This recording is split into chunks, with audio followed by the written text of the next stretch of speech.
yung bumili.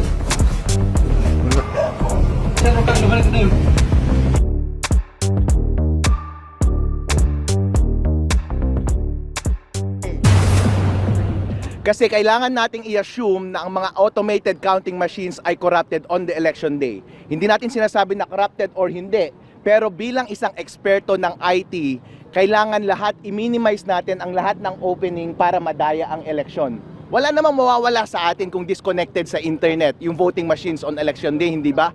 Pero isipin natin mabuti bilang mga Pilipino, kung merong mandaraya sa ating eleksyon ngayong 2025, manggagaling ba sa loob ng gobyerno o hindi? Alam nyo na ang sagot dyan. At kung galing sa loob ng gobyerno ang mandaraya, meron ba silang power na baguhin ang source code ng counting machines on the election day or even before that? Meron, kahit sabihin natin na dumaan. O yan, nakikita na natin. Anong sabi? Merong kakayahan ang gobyerno. O ngayon, kitang-kita, ayan, pasan-pasan na ni Kuya. Di natin alam kung ano ba talaga yan, no? Ang nalalaman, ang sinasabi lang ay election paraphernalia o mga kagamitan sa election. Either yan ba yung ECM or ano yang nasa loob ng mga kahon na yan. Pero, bakit nandyan galing nga? Bakit yan ka lumabas sa may pinto na yan? Ano ba yung pinto na yan? Kumilik ba yan? Ha? Bakit yan ka lumabas? Anong ibig sabihin yan? At malinaw naman sinabi nito ni Attorney Respicio na huwag hayaang magkakaroon ng pagkakataon na mapasok ng mga masasamang elemento ang mga ECM dahil, di ba? Palagay natin, di natin sigurado kung ano ba yung laman dyan, kung mga ECM ba yan o anong mga laman dyan. Kung ECM yan, nasa private na property. O di natin alam kung kaninong bahay yan. Di pwede nang papasukin ng mga masamang elemento yung ECM na yan. Kaya dapat talaga, wala, kahit ano pang gawing bantay natin, kung yun na nga, kung sinasabi, may kakayahan ba dadadayain ang eleksyon? Nakikiisa po tayo sa grupo ni Father Robert Reyes para sa isang tapat na eleksyon ngayong 2025. Sir, pa-explain lang. Yung sabi na kumbaga wag i-connect doon sa may internet yung habang tama inaano yung process. Bakit po, attorney? Kasi kailangan nating i-assume na ang mga automated counting machines ay corrupted on the election day. Hindi natin sinasabi na corrupted or hindi, pero bilang isang eksperto ng IT, kailangan lahat i-minimize natin ang lahat ng opening para madaya ang eleksyon. Wala namang mawawala sa atin kung disconnected sa internet yung voting machines on election day, hindi ba? Pero isipin natin mabuti bilang mga Pilipino, kung merong mandaraya sa ating eleksyon ngayong 2025, manggagaling ba sa loob ng gobyerno o hindi? Alam nyo na ang sagot dyan. At kung galing sa loob ng gobyerno ang mandaraya, meron ba silang power na baguhin ang source code ng counting machines on the election day or even before that? Meron, kahit sabihin natin na dumaan ito sa independent audit.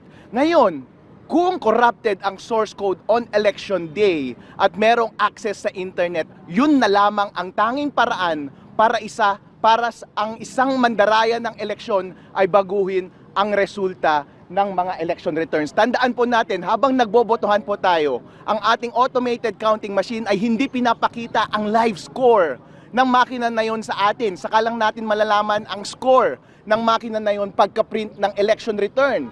Yun naman pala may solusyon naman pala. Huwag lang i-connect sa internet habang ongoing yung botohan, habang hindi pa nagbibilang, no? So wag lang palang i-connect, napakadali lang pala ng solusyon at wala namang masama siguro kung hindi i-connect, kung tumatakbo naman yung voting machine, no? Kahit walang internet.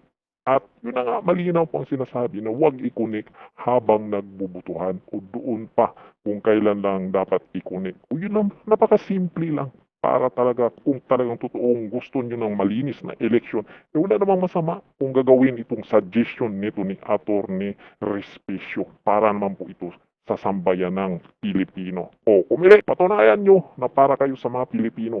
Huwag nang i-connect muna sa internet yung mga voting machine, yung mga ECM habang ongoing ang election. Wala namang pera masasayang pag hindi i-connect itong mga ECM habang nag-election pa. wala namang masasayang na pera. Hindi naman kayo gagastos ng milyon para lang i-disconnect yung mga internet. Nagtatapon nga kayo ng higit 100 million sa mga nasisirang baluta, no? Yung hindi na isama yung ibang mga senador na sa pag-imprenta. 100 plus yung million yung tinapon niyo doon. Ito ngayon, pag disconnect lang, wala kayong gagastusin. Kahit piso, kahit ilang milyon, wala kayong gagastusin. Hindi nyo magawa. Nagawa nyo na itapon nyo yung 100, higit 100 million na piso yung pera ng bayan. Kaya even before pagka-print ng election return, wala dapat access ang kahit na sino mang masamang tao sa makina na yon. Dahil kapag may access ang masamang tao sa makina, baka yung lumabas na final score ay hindi yung totoong score na ibinoto ng mga taong bayan dun sa makina na yon. Kaya ang suggestion ko lamang is, i-print natin yung election return na walang connection sa internet para yung lumabas sa election ng return ay yung totoong boto ng taong bayan. Pag hawak na ng mga watcher yung election return, malamang yung counting machine, pwede mo nang i-connect sa internet at ipasa nyo na yung final score na yon doon sa servers ng COMELEC. Malamang hindi na magkakaiba yung hawak ng mga watcher at yung servers ng COMELEC. Yun lang, Chairman George Garcia, wag nating i-connect sa internet yung automated counting machines bago at habang nagpiprint ng election returns. Bert Reyes para sa isang tapat na eleksyon ngayong 2025. Sir, pa-explain lang. Yung sabi na kumbaga wag i-connect doon sa may internet yung habang tama inaano yung process. Bakit po, attorney? Kasi kailangan nating i-assume na ang mga automated counting machines ay corrupted on the election day. Hindi natin sinasabi na corrupted or hindi, pero bilang isang eksperto ng IT, kailangan lahat i-minimize natin ang lahat ng opening para madaya ang eleksyon. Wala namang mawawala sa atin kung disconnected sa internet yung voting machines on election day, hindi ba? Pero isipin natin mabuti bilang mga Pilipino, kung merong mandaraya sa ating eleksyon ngayong 2025, manggagaling ba sa loob ng gobyerno o hindi? Alam nyo na ang sagot dyan. At kung galing sa loob ng gobyerno ang mandaraya, meron ba silang power na baguhin ang source code ng counting machines on the election day or even before that? Meron, kahit sabihin natin na dumaan ito sa independent audit.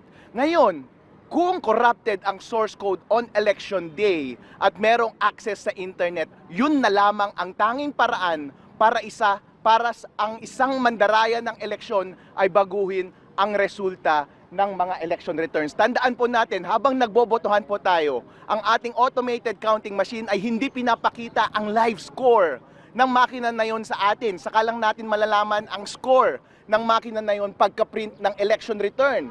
Kaya even before pagka-print ng election return, wala dapat access ang kahit na sino mang masamang tao sa makina na yon. Dahil kapag may access ang masamang tao sa makina, baka yung lumabas na final score ay hindi yung totoong score na ibinoto ng mga taong bayan dun sa makina na yon. Kaya ang suggestion ko lamang is, i-print natin yung election return na walang connection sa internet para yung lumabas sa election ng return ay yung totoong boto ng taong bayan.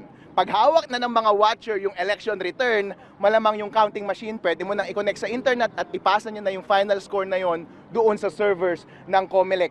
Malamang hindi na magkakaiba yung hawak ng mga watcher at yung servers ng COMELEC. Yun lang, Chairman George Garcia, wag nating i-connect sa internet yung automated counting machines bago at habang nagpiprint